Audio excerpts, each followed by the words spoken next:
Hello friends, welcome to cooking with Chandu. ఈరోజు మన recipe వచ్చేసి రవ్వ కోకోనట్ దోశ. ముందుగా ఒక బౌల్ తీసుకొని అందులోకి 1 కప్పు రవ్వ తీసుకోవాలి.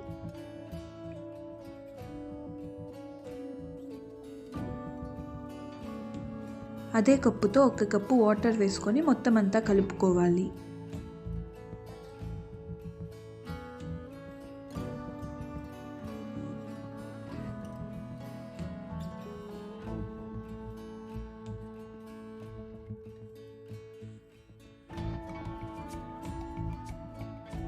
మొత్తం అంతా కలుపుకున్న తర్వాత మూత పెట్టేసి ఒక 10 నిమిషాలు అలానే వదిలేయాలి. ఈ దోశలోకి చట్నీని ఎలా ప్రిపేర్ చేసుకోవాలో ఇప్పుడు చూద్దాం. స్టవ్ మీద ప్యాన్ పెట్టి ఆయిల్ వేసుకోవాలి. ఆ తర్వాత 2 కప్పుల పల్లీలు వేసుకోవాలి. లో ఫ్లేమ్లోనే పల్లీలు లైట్గా కలర్ చేంజ్ అయ్యే వరకు వేయించుకోవాలి.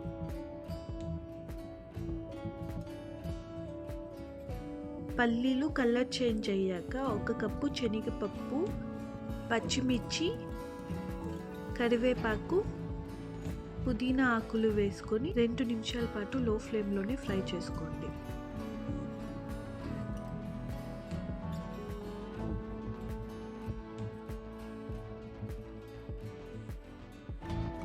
ఇప్పుడు ఒక ఉసిరికాయ సైజ్ అంతా చింతపండు వేసుకొని ఫ్రై చేసుకోండి.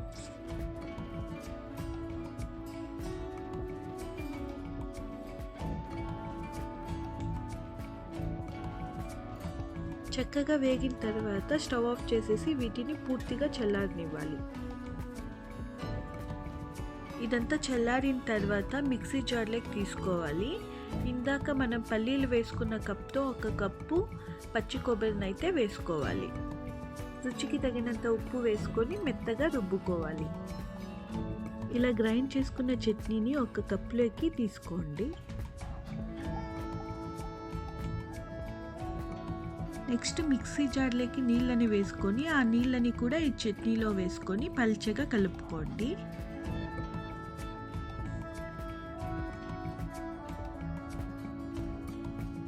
ఇలా చట్నీని ప్రిపేర్ చేసుకున్న తర్వాత ఈ చట్నీకి తాలింపు పెట్టుకోవాలి. సేమ్ అదే ప్యాన్ స్టవ్ మీద పెట్టుకొని 1 స్పూన్ నూనె వేసుకోవాలి. నూనె వేడవ్వగానే 1 టేబుల్ స్పూన్ ఆవాలు వేసుకోవాలి. ఒక 4-5 పచ్చిమిర్చి, కరివేపాకు వేసుకొని 1 నిమిషం పాటు ఫ్రై చేసుకోవాలి.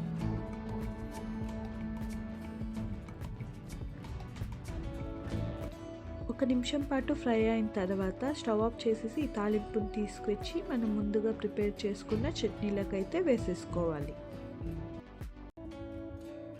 10 నిమిషాల తర్వాత మూత ఓపెన్ చేసి చూస్తే ఇలా రవ్వ అంతా వాటర్ని పీల్చుకొనేసి ఉంటుంది. ఇప్పుడు ఒక మిక్సీ జార్ తీసుకొని అందులోకి మనం ముందుగా నానబెట్టుకున్న రవ్వనైతే వేసుకోవాలి.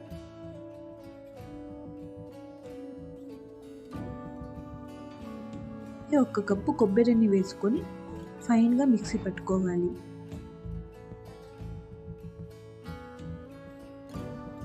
చూడండి, ఇలా మిక్సీ పట్టుకున్న దాన్ని ఒక బౌల్లోకి అయితే ట్రాన్స్ఫర్ చేసుకోవాలి.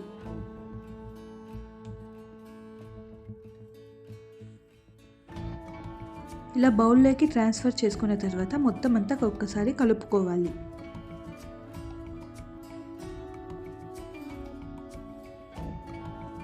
కొంచెం సాల్ట్ అలాగే 1/2 టేబుల్ స్పూన్ సోడాని వేసుకొని కలుపుకోవాలి.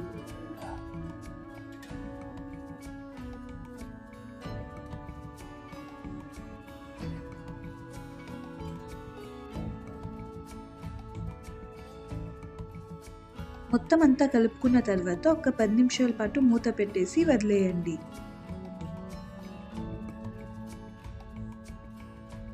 పది నిమిషాల తర్వాత మూత ఓపెన్ చేసి చూస్తే పిండి ఇలా ఉంటుంది. తర్వాత స్టవ్ మీద ప్యాన్ పెట్టి ప్యాన్ మొత్తం ఆయిల్ వేసుకోవాలి.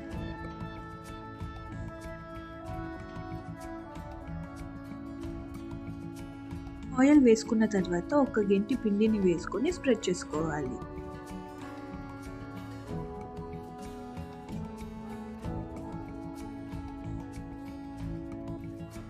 దోశ ఒకవైపు కాలిన తర్వాత కొంచెం ఆయిల్ పూసేసి రెండో వైపుకి తిప్పుకోవాలి.